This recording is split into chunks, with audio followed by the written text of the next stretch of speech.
children. Israel has killed in Gaza since October 7, 2023. That's the name of all the children. That will take me 9 hours to read. Think about this. Who are they? लोग कहते हैं ये जंग 7 अक्टूबर को शुरू हुई। लोग कहते हैं ये बस ज़मीन का एक टुकड़ा है, लेकिन आज हम जानेंगे वो सच जो बंद कमरों की सीक्रेट फाइल्स में कैद कर दिया गया। आज गाज़ा में जो आग लगी है उसकी माचिस 100 साल पहले जलाई गई थी। एक सीक्रेट मीटिंग, एक बंद कमरा और कुछ लोग जिन्होंने दुनिया का नक्शा बदलने का फैसला किया। आज एपिसोड 1 में चलते हैं वहाँ जहाँ से इस खूनी खेल की शुरुआत हुई। 1900 की शुरुआत का पैलेस्टाइन, जहाँ कोई चेक पॉइंट्स नहीं थे, कोई कांटेदार तार नहीं थी। मुसलमान अजान देते थे, क्रिश्चियन चर्च की घंटी बजाते थे और ज्यूस अपनी इबादत करते थे।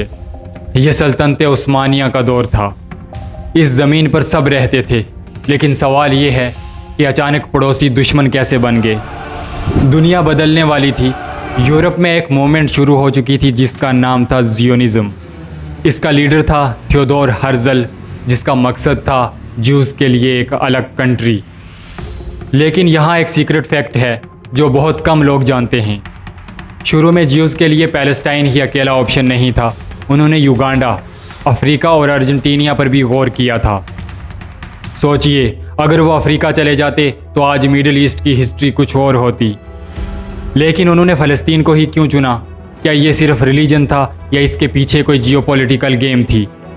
क्योंकि पैलेस्टाइन दुनिया के सेंटर में है, अफ्रीका, एशिया और यूरोप का गेटवे।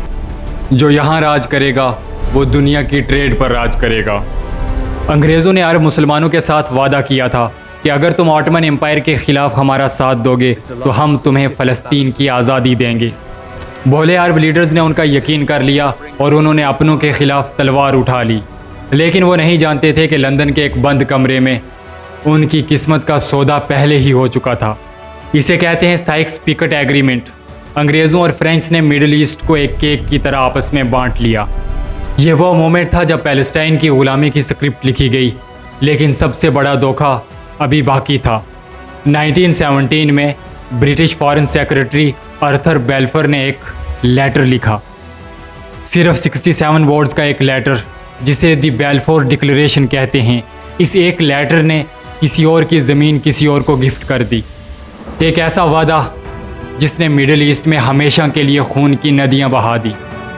क्या लिखा था उस लेटर में और कैसे अंग्रेज़ों की एंट्री ने पैलेस्टाइन को इसराइल बनने की राह पर डाल दिया?